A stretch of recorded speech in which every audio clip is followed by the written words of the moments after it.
Okay, te mea tūtahi, no te mea uru mai tātou ki roto I te rohe o Waikato Tainui, mihi atu kia Kingi tū heitia, e noho ana ki runga I tana ahurewa tapu.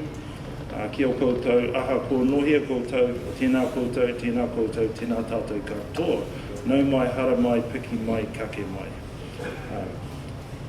Ki te puari e noho mai nei, tēnā koutou.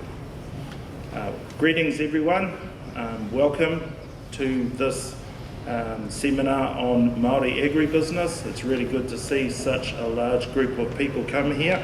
We were a bit worried that we would be talking to ourselves, but it's good that other people turned up. So I'll just kick off by the amount of primary sector resources that are now in Māori hands is quite significant.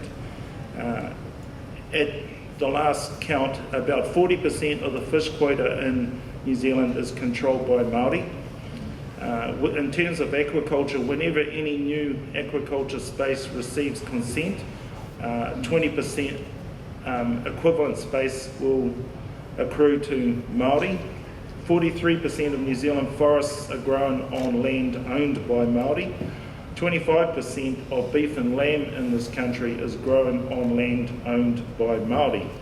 And in addition to that, there is 960,000 hectares of Māori freehold land that, given a substantial injection of capital, could be converted to either beef and lamb or to dairy farming. And increasingly there is ownership of general land as a result of either purchase or treaty settlements, such as the two forestry blocks down in the South Island that are being converted by Ngāi Tahu at this present time, and also the farms in Northland that are being returned to the various iwi up there. And in addition to that, with sort of niche markets like honey, there are also large tracts of manuka that could be utilised in assisting the development of the manuka honey industry in this country.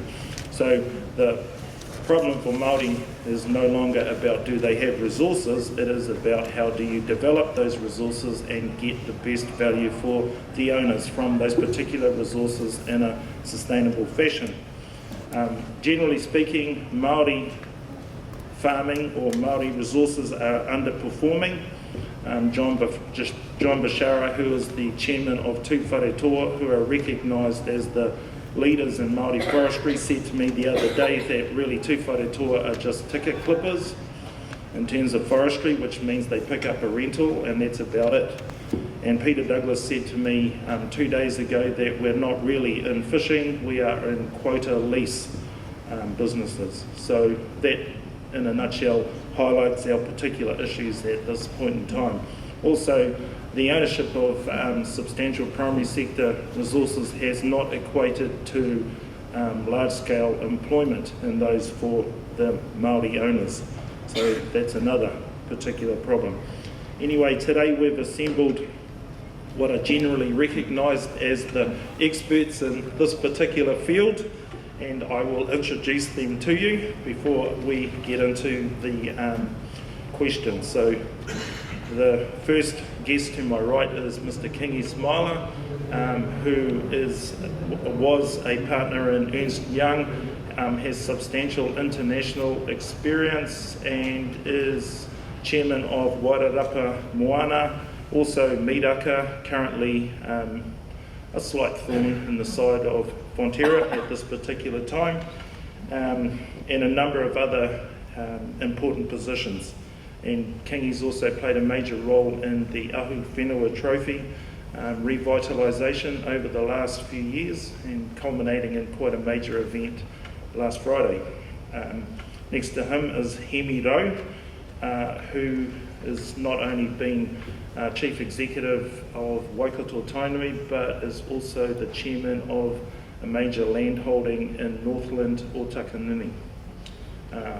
Next to him is Hinerangi Raumati, who is the Chairman of Parininihi ki Waitotara, the largest dairy operation in Taranaki.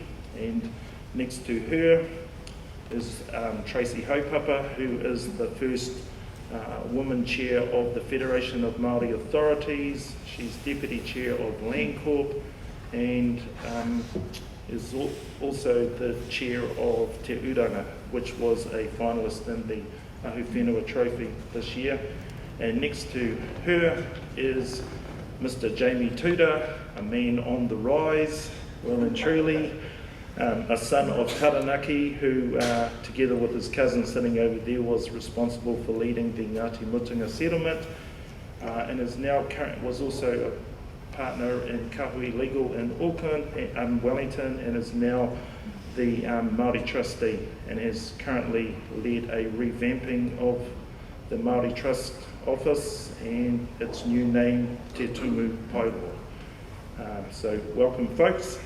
And I'll go straight to the question, which is, how will Māori land be more productive by 2025?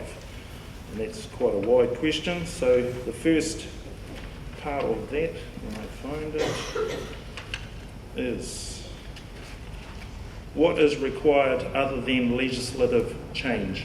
And this is particularly pertinent given that Te Puni Kōkiri at this current time is reviewing the Te Ture Whenua Act, which governs Māori land. So the first three panellists I will ask will be the first three to my right. So Kingi. Age before beauty.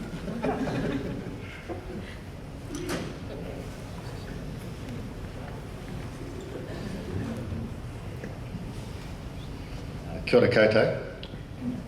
So I guess this is sort of pass the parcel. In terms of the question, I guess what I would say in terms of what do we do other than changes in legislation, so we should actually, I think, canvass the question about whether legislation will or won't have a significant effect on Māori land development and lifting productivity. In response to that, I would say our biggest issues don't remain with the changes in the legislation, either in terms of the review that is about to happen and the go forward. So there's no question that some of the framework changes can make things easier. The fundamental issue for us really is to develop the leadership and the governance and the skills and the skill base through all of our organisations, take them forward. And the current legislation, even as it stands, hasn't prevented our development. It's about us, using our knowledge and our skills, because there's been a lot of development already with that existing legislation. If I then looked at the legislation that is being proposed, more particularly because it affects the Māori Land Court per se, which has a major significant role with a lot of Māori lands that Ben was talking about, the 960,000 hectares, is under the purvey of the Māori Land Court. And so I would have said the changes, even in that legislative prospect, which I think would have a major change, is that rather than having judges looking at how these whanau lands, so what you have is a whole bunch of land holdings which have been fragmented, and the context of that fragmentation goes back to colonisation. So what you do need to understand as to why the development has been difficult is the colonisation process has intentionally fragmented it, and that these are the remaining portions that are left, and therefore it's a very difficult development problem with this pepper-potted land holdings around the country. But you do need to understand the context of how that occurred in the first place. So the whānau now are left having to deal with those particular issues. And so I think with the Māori Land Court change, I think requires people actually with land specialist skills, so that in resolving how they manage the ownership issues around the land, the development of that land actually needs skilled people, and that actually is not lawyers who are Māori Land Court judges.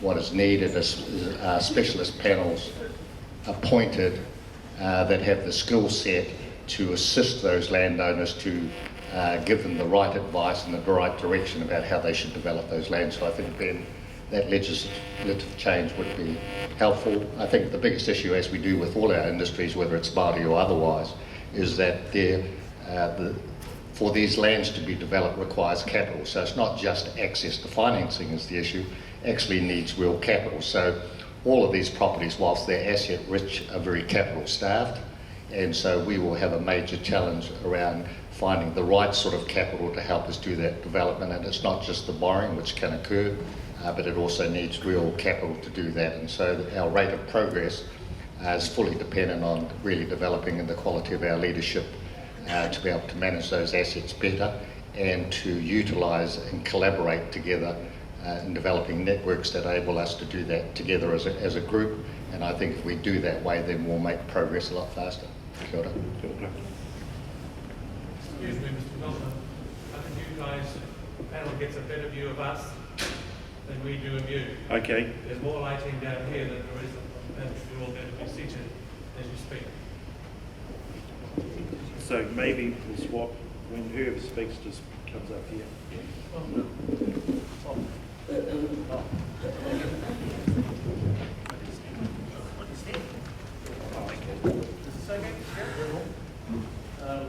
My initial response is toi tiri te whenua, toi tiri te tangata. Land has always been there, it hasn't changed. But what has changed is people. So to unlocking the potential of Māori land is actually the unlocking the aspirations of Māori, of our whanau. So to say that land has been unproductive, we recognise that, but the only thing that has been unproductive has been the way we have viewed our whenua. For many of our people, we view whenua as whenua, and the whakapapa that's involved with it is more important to us, to some people, than to others who see it as an economic unit. And we need to understand and understand why Māori land has remained unproductive for the last 80, 100 years. In my view, legislative change is one thing, but if we can't change effective human behaviour, it's a moment in time. Because that's what policy is all about. It's about trying to help and assist. Legislation to Māori has not been kind over the years for all sorts of reasons. So in my view, that one of our great leaders, the late Sir Robert Mahu, to see the greatest distance for anyone to travel in life is only 6 inches. From one year to the next is called attitude. So what I'm saying here is that now you have a large group of people, particularly Māori, who have attained particular skills that could be useful to whānau to work beside them. I believe that it's very important that whānau members need to maintain the tino rangatiratanga and governance over their own whenua, and I believe that other people, independent or whoever, or whānau, can come aside and work with them. So in my view, legislative change is one thing, but more importantly, we need to work with the whānau to help them to view how they can utilise and change, get the best out of their whenua. So in my view, it's people.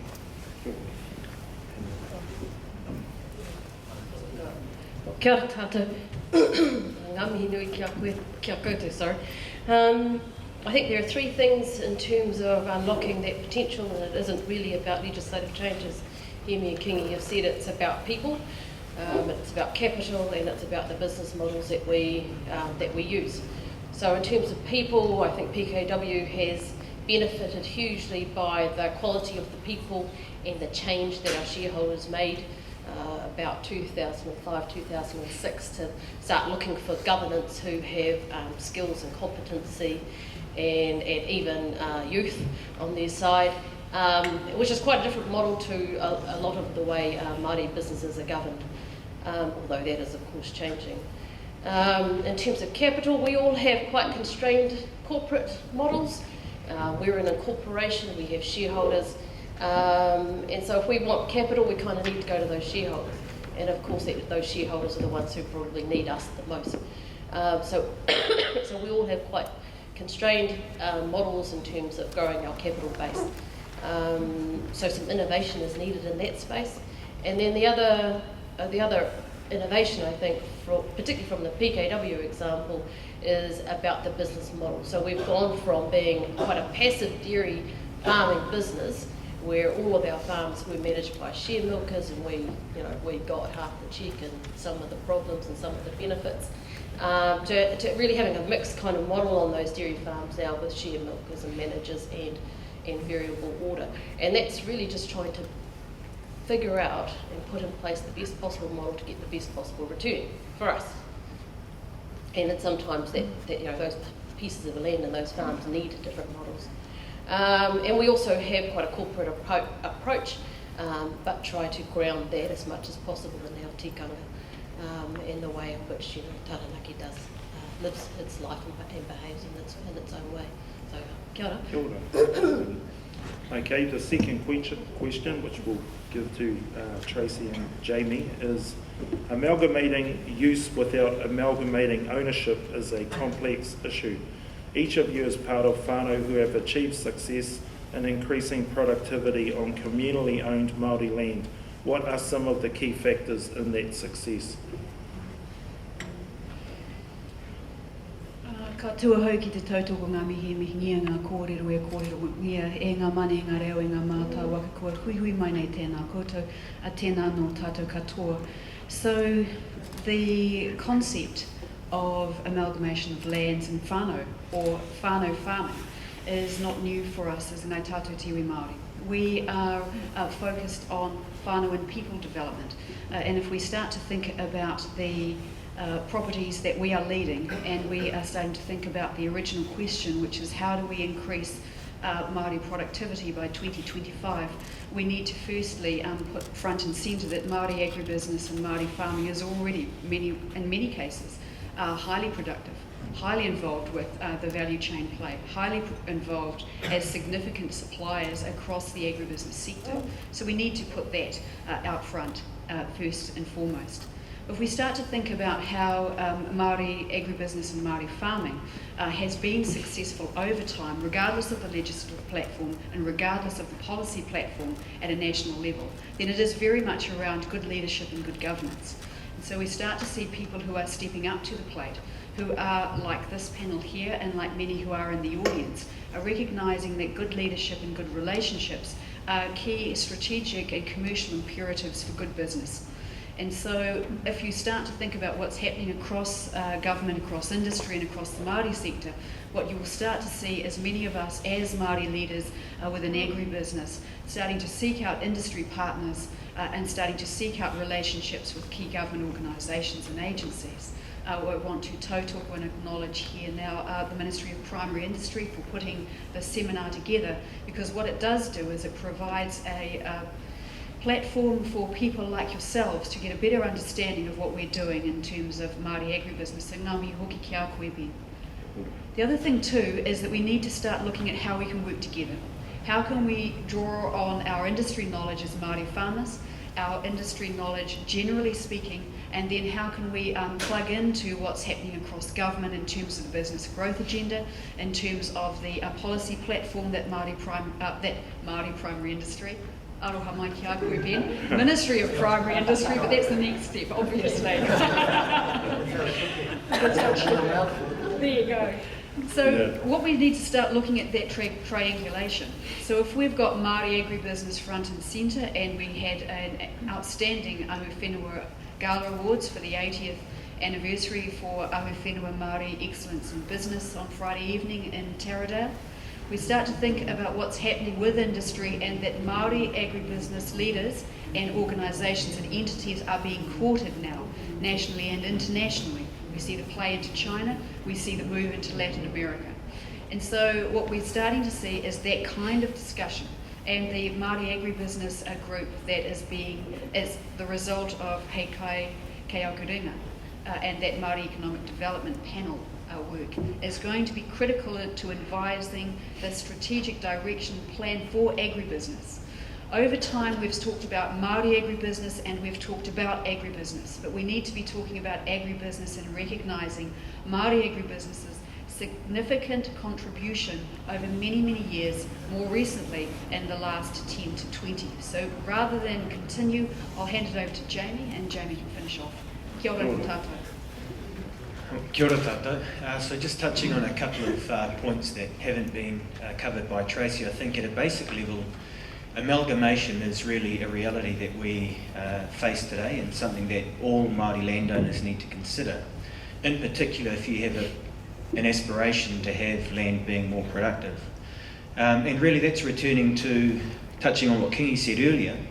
I mean, we come from collective ownership, so it's really about recognising the whakapapa right that a person has to be involved in decision making within a particular block or entity, and that tension with how you provide sort of the economic imperative in terms of how do you get efficient decisions, efficient decision making, and the utilisation of those resources to enable you to lift the productivity and profitability and those sorts of things.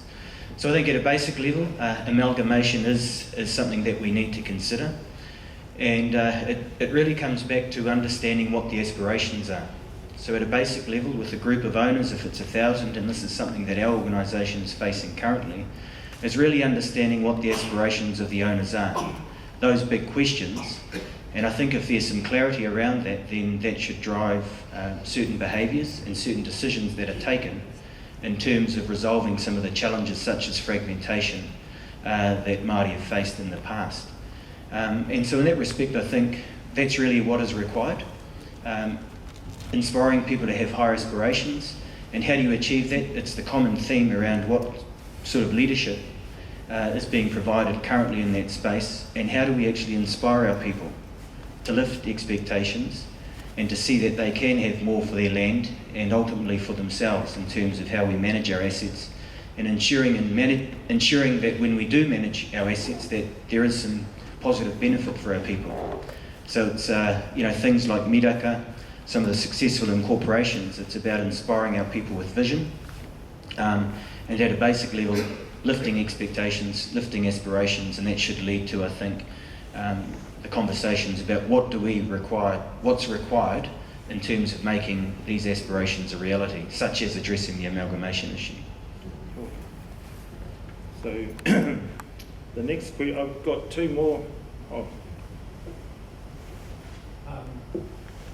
I'd just like to question the use of the term amalgamation.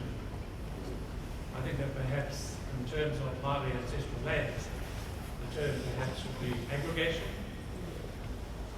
With amalgamation, I could actually lose my interests should the partnership fail. Whereas if it's aggregation, then I actually retain my interests, and so do the other parties that actually aggregate with you. See, that's a good point. So I think, in terms of the word amalgamation in the past has a particular definition, and it's a bit of a sore point with many owners because through amalgamation processes have lost direct interest in a particular piece of land. So I think it's more focused on aggregation and partnership. Ben? Yeah. Sure. Can I just support that comment in that the term amalgamation or aggregation, it's more about not setting your rangatira-tanga into that family. And I think that's one of the key issues that I know, Jamie, my wife is down in Waiotara, who's at home at the moment, is one of the key concerns about Waitotara 3. It's really about seeding the rangatira-tanga in regards to the whenua. Now, I have a different school of thought that if you aggregate, you must ensure that those whānau still maintain that. Now, if it's a successful business, my concern is this, and I'll be straight up about this, is that we are using business models at times to supersede our Māori frameworks. And we become something that we didn't recognise and need to be. We understand from a business model, if it was set up purely for business, we can understand that. But the question I keep asking is, why has Māori land for 80 years remained in this kind of state? It's because we haven't addressed those particular issues from one generation to another generation. So I support the word aggregation, provided it doesn't set rangatira-tanga.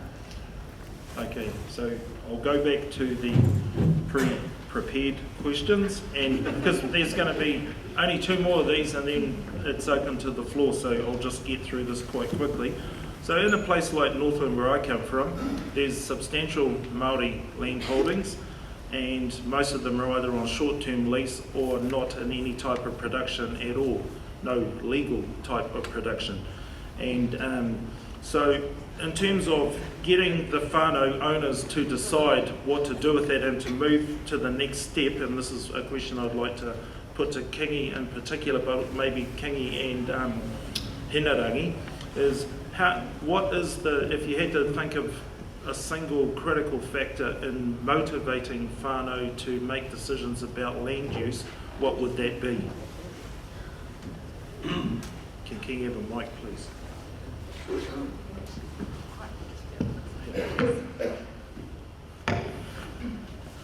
Thanks, Ben. So what was that question? How to get the whānau to agree to something? To even get them moving. Good luck to get them moving. Yeah, well, exactly. Good luck is all as I can say.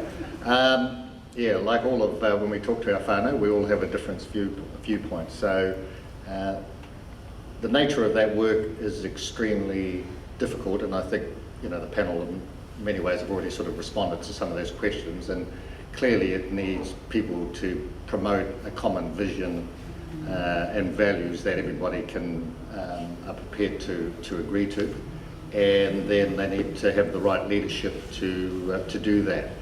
And that's a really tough issue. And as we know within our own little whānaus, it's very difficult to get everybody to agree something. So when you have a larger conversation with many, many more people involved in it, it becomes a much more complex conversation. And really the only way for that to be successful, in my view, is besides trying to develop with them a common vision and value around what we want to do with it, is it requires really strong leadership that perseveres, and the level of communication, and I would emphasise that now and in terms of we go forward, the level of communication that is required to have these conversations and to get them to work is hugely taxing and challenging, and unless you stick with it with determination, it's very difficult to be successful. So the ones that are successful are those that actually stay with it and get the whānau to finally come to terms with it. And I have a lot of examples, but I take one for example now. Our legislation for one of my tūpuna wipere has its own legislation. So we've had a conversation within our particular whānau. So we probably have now in this whānau 400 registered owners in terms of landowners, but in terms of whānau it's probably 4,000. And it's probably taken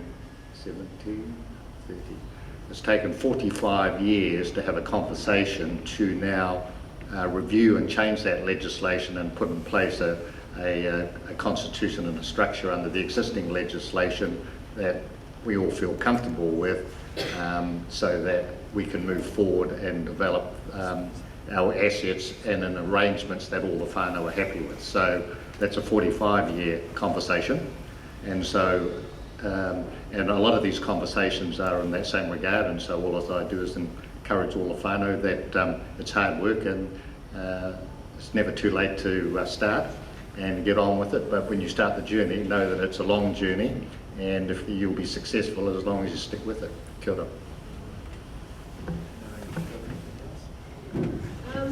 I think, kia ora everyone again. Well, what we've found, and I'll use PKW examples because it's real for us, what we've found in terms of motivating shareholders to make decisions, at its lowest point, it's about failure. So failure tends to make whānau make decisions. So that's the negative side of things, but also success. Yeah. So crisis. Yeah, crisis is a better word actually. Thank you, Jamie, for that. So that motivates people to start making decisions really. And the decisions that we were benefited with were the shareholders making a decision about changing the committee of management, so changing governance. They could see that things were not working well for PKW, and they thought, right, we need some change. Once that change has happened though, communication really is key, and Kingi has said this. So we have quite a program of communicating with our shareholders in many different ways. And we do that to keep them informed, to get their buy-in, to get their feedback, to have them actually involved in the decision making as much as possible. From doing surveys with them, from consulting with them about the strategic plan, from feeding the strategic plan back to them, getting their endorsement, and then reporting on the progress of that on an annual basis. We have newsletters, and we of course have our website. We have a magazine, I should say. Not a newsletter, but a magazine, which is widely read as well. So communication is key. The other thing is, of course, success. success is vital in terms of creating a platform which allows change to continue to happen. And I think there's also an element of role model as well in that, and having that success, PKW will start to look quite seriously about the Māori landowners around our farms and how we can help them come on the journey with us. We've got scale, and we've got some success, and we've got skills, and we've got competency, and we have a management team. So most of those single kind of land holding blocks don't have a lot of that. So if we can say to them, well, let's partner, why don't you join into this farming operation that we've got right next to you, and let's see if we can share in the profits. We'll help to upskill you as much as you want to be, and we'll be able to pool our resources. So to me, those are all the things that kind of help whānau make decisions.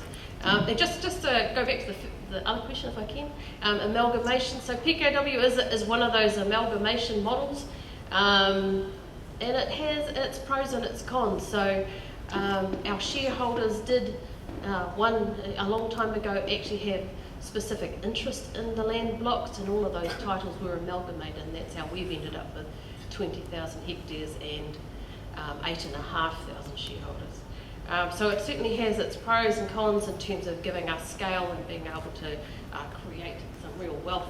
But the downside is about being able to connect in a whakapapa way to more piece of land. So it's something that we still kind of contemplate and have to deal with some of the issues that come out of that. Kia ora. Okay, the final question is around the boot camp guys. I think it was Phil O'Reilly said that 80% of the costs in the primary sector are at the start of the value chain, and the bulk of the profits at the other end. So the question here, which I think I'll put to Traci and Jamie, is how do we move Māori agribusiness further up the value chain? Kia ora. I think the starting point is this. Given that most Māori, and I say most Māori, are not interested in selling land, and if we're focusing on free cash flow, then we've got to look beyond the farm gate. And I guess one of the most successful recent examples of that is really Miraka, which has provided the opportunity for Māori asset holders to look beyond the farm gate and to capture economic rents from the processing end and the market end in that process. And so from my view, given this arrangement, and certainly there is a movement occurring across multiple sectors, for example Manuka honey and the red meat sector, but however it does require collaboration among Māori producers, capital providers, and ensuring we've got the right skills and experience in place. But I think from my perspective it's something that needs to happen. However, for it to be successful, it's going to require those sort of common ingredients that have already been outlined, sort of leadership, vision and all of those sorts of things. But it's actually going to require Māori asset holders to collaborate on a scale that we've never done so in the past. And therein lies our challenge. You often think, working together should be quite easy. But often it's hard to work together with our own families, let alone the family down the road and the hapu down the road. And so I'm a big believer in Māori moving beyond the farm gate, and that's really to capture those economic rents, because that's the only way we're going to get ahead. So that's where I'll leave it. Kia ora no. So Jamie finished his presentation or address on the issue of cooperation, and so the Federation of Māori Authorities has always talked about the concept of cooperating onshore to compete offshore, and we know that the size and scale that's required to get into the value chain plays are significant. Now, to do that, Māori are not going to be able to do that on our own in a way that is of significance. So we come back to the earlier discussions and themes from the entire panel, where we need to start partnering across not only Māori sector in terms of red meat, in terms of Manuka honey, which is what Jamie, the couple of examples Jamie used, dairy with Miraka, of course, but also with industry and also with the wider agribusiness sector. We also need to start thinking about the relationship that we have across government as well, and you remember the discussion that I had a little earlier around that kind of triangulation, which is quite important. The concept of cooperating onshore to compete offshore is not new. It's a concept and a strategy that across the Māori sector at the moment we are starting to develop in terms of Red Meat Coalition, in terms of tūhono whenua with regards to horticulture, and also across fisheries and aquaculture as well. So there is a lot of work being done in this area in terms of Māori participation in value chain play. The issue, of course, as some of you will know, is that the media and mainstream are not aware of that yet and need to be. Kia ora. Okay, before I hand over to the audience for questions, Hemi, did you have anything you wanted to add? Okay, all right, so question time. There you go.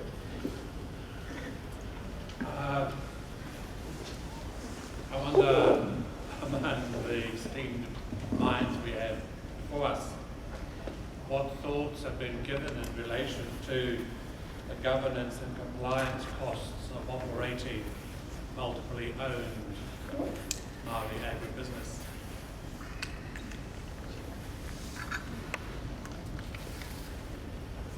Given the fact that we, at Te Tumu Paeroa, the new Māori Trustee, we currently administer 100,000 hectares of multiply owned land, where we have the challenge and opportunity to engage with 95,000 owners who have 204,000 ownership interests in those particular 2,000 entities that we're involved with. It is one which is challenging and costly in terms of maintaining appropriate engagement with those owners and the communication, which will ultimately lead to understanding what the aspirations are of the 2,000 odd entities that I'm involved with at Te Tumu Paeroa. So there's that aspect, but I think in terms of the strategy that we've adopted, our vision is all about mobilising Māori land and assets to create this generation's legacy. And it's quite deliberate, because what we've said is that from this day forward we need to challenge the status quo, and we need to think about how we get this land working to benefit the owners. And so in that respect, we've got our compliance obligations in terms of the cost of that. And for those 2,000 entities, I mean, it's close to sort of $8 million a year. The cost to actually provide what I would call a minimum service at this present time. However, moving forward, it's all about how can we capture economies of scale, get efficiencies in the way in which we do communicate and engage. That's through new channels of engagement. How do we utilise Facebook, social media, web portals, and all of these sorts of things. So for the 60,000 living people, we have an obligation to send out a statement in terms of distributions, a distribution statement to those individuals. It costs $2.80 on average to send that one letter to 40,000 people. And the letter might say that Dion Tuuta here has had 3 cents added to his account. That's generous. I think Kingi got 1 cent. And so, so this is the reality we face at our organisation. And so the conversations, I mean, I'm on the road at the moment, we're holding 12 hui throughout the country. And it's really having conversations with these owners to say there must be a different way. Because, you know, if it costs me $2.80 to send you a letter to say you've had 1 cent added to your account, then I don't think that's productive and beneficial. So there's that element. And then it's really sort of, as I said, it's this tension between the whakapapa right that Hemi talks about. And so what does that right provide you? The right to be involved in decision making with this economic imperative. And how do you balance the two? And it's really moving to greater collaboration and aggregation so we can get some scale, identify what the key sectors are that these lands might be involved in. The other thing too is that we as Māori and Māori leaders across the board, not only at this panel but at an ahu whenua and a whanau level, need to start thinking about economies of scale and about how we can do things smarter, more effectively and more efficiently. And so we've got a number of emerging models where Māori trusts and incorporations have merged for the purposes of governance and management. And Tuuta is an excellent example of that. whereby you have shared shareholder bases, contiguous boundaries in some cases, and the idea of a common strategic vision and operational imperative. So there are a number of new business models that are emerging, and like Hemi said, are being Māori driven on a tikanga basis that can be applied to our interests, to our whenua and to our asset base, and that's the important factor. Kei a koe pēn. Any other questions? Here and then there and then there. Firstly, I'd like to thank you for your presentation. Ko te whaitukara o hoki Aohanga.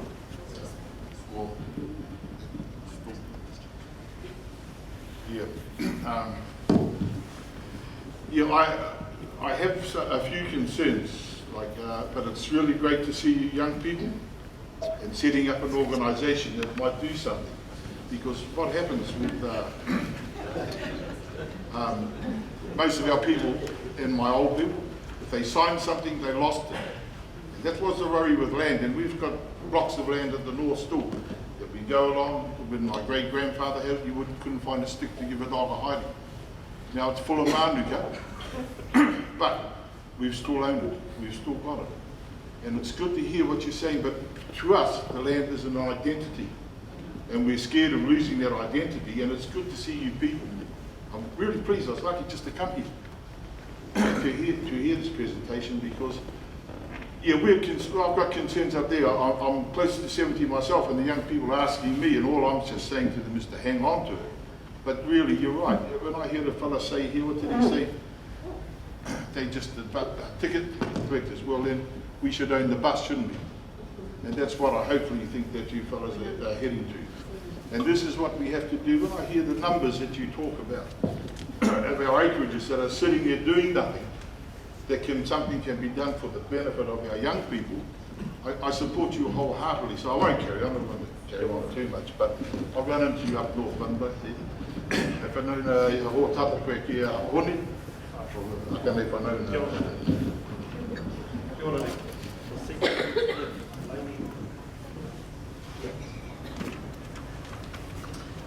Kia ora papa, tēnā koutou whakatoko nei nā kōrero ki hinu ki tākene.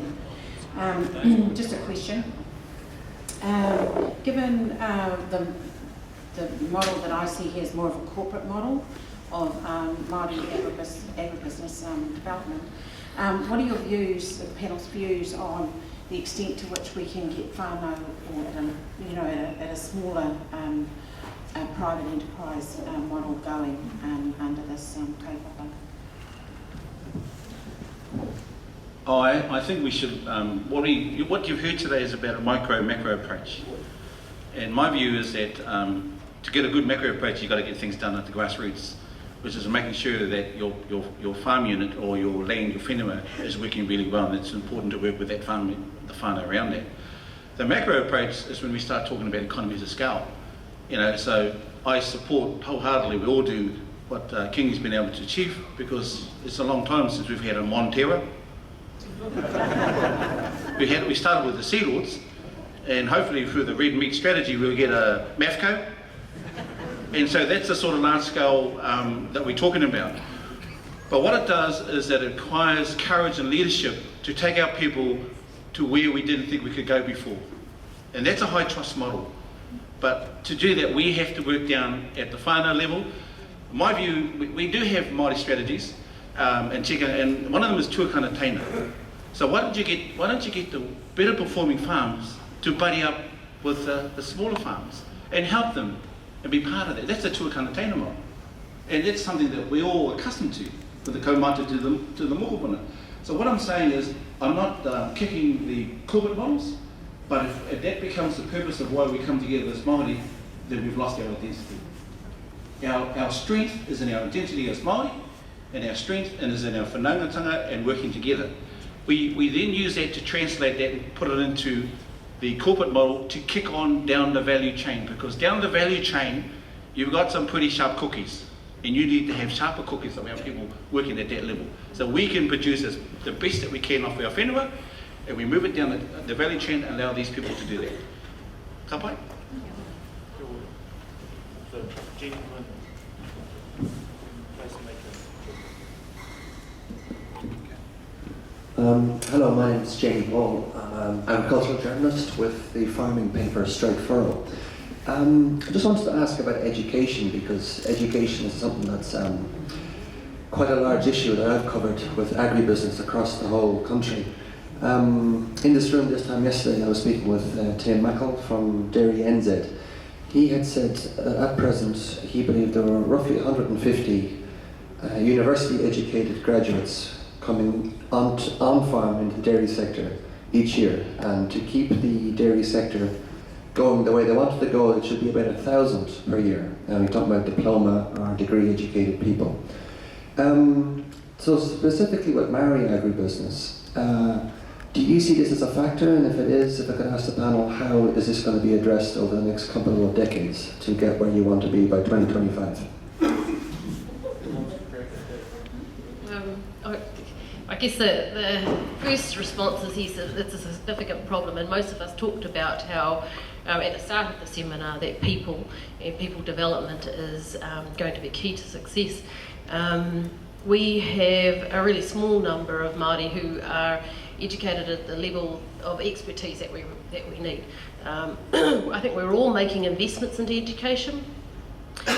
We have a trust ourselves, and I know of many more Māori education trusts that exist, where Māori are pouring their own money into educating their young. But that is a really long-term story, because that will take generations of education and investment to fix. And in the meantime, we look for the best person for the job at the moment.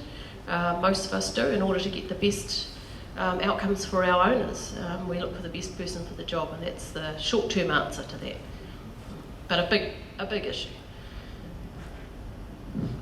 Kia ora no. So there are a number of emerging examples where agribusiness is being put front and centre for our primary school, college and tertiary Māori students who are going through the system. Ahu Whenua on Friday evening celebrated its second cadet, Agribusiness Cadet Award. And so 2 Māori finalists, and again putting that Māori education through agribusiness front and centre for our people. The other thing that we're doing is that organisations are starting, and Māori Ahu Whenua are starting at a practical grassroots level, which is what Hemi's talking about, supporting farm cadet programs through their local high schools and colleges on their farms. And Te Uranga B2 is already talking with the local college to do exactly that.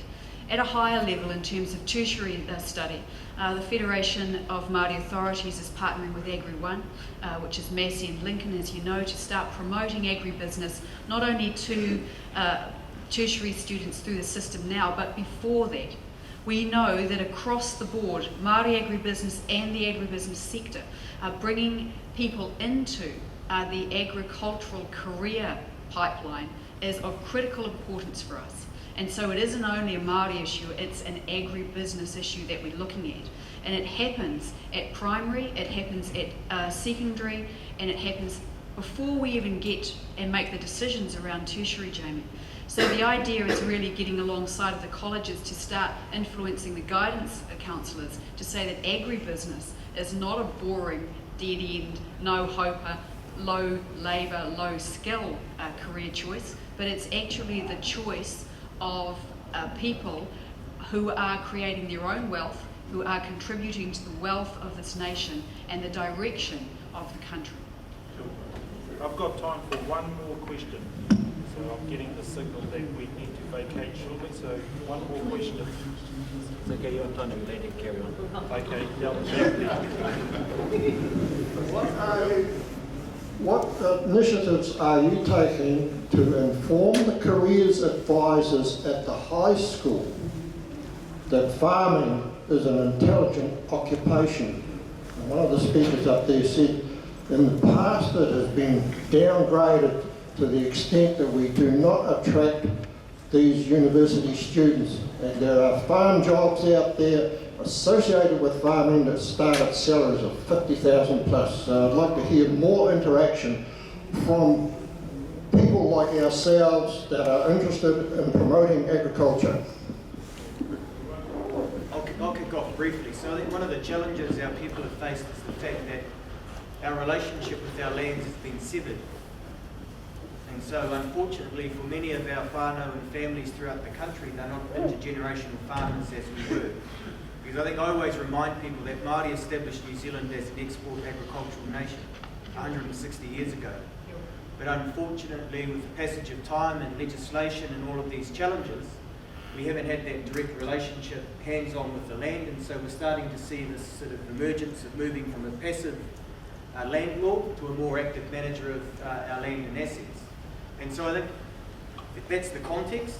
And one of the exciting sort of opportunities we had with the reinstatement of the Young Māori Farmer of the Year Award is, one, we've got exemplars and examples like young Tangoro Walker, who won the Dairy Award last year, who speaks the language of our younger generation of today. I know the last 10 years I've been going and talking to school kids, trying to encourage them that a career in agribusiness will provide a pathway to wealth, and that there are huge opportunities, but I don't speak the language of a lot of our youth today. And we've got this young man Tangoro, who's currently farming in the South Island on a dairy unit. He speaks their language, and he's able to inspire them to actually turn their minds to agribusiness. So there's that element. And I think the other challenge is really all of you sitting in the audience around what you individually do to encourage our young Māori youth to actually see that there is potential here. One of the things we've been working on as a consequence of the Māori economic development strategy is one where we're bringing all of the ITOs together and partners to identify pathways for youth. So when we're looking at schools, I mean, from my perspective, I get a bit concerned when we're having to access staff from offshore to come and work in our farms, large farms in the South Island. So we're thinking about a program whereby we can identify 100 young Māori, where we could sort of put them through some early stage training and actually place them in these South Island farms. And as you say, they might actually just start at a $35,000 salary a year, but that's a huge sort of improvement from their current state. So we've got to be innovative and think about how we can collaborate and actually get some of our youth just sort of dipping their toe in the water. Or gumboot in the water, sorry. Kia ora. Well, that is our time, unfortunately.